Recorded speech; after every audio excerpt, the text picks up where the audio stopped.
Nature is order. Nature is what we see around us, including us. That is nature, except for whatever is made by the mind, made by the man. Rest of the things are nature, and that is in a high order. Cosmos is order. It works with precision.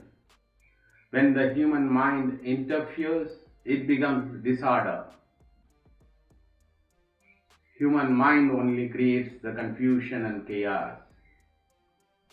Otherwise, however random it may be seen, is actually a thing of high order. That is nature. To work along with nature is godliness. To work against it is to disturb it. So, whenever you want to be along with God, go along with nature.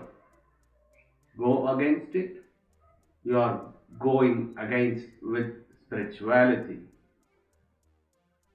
That is nature. Nature is order. Thank you.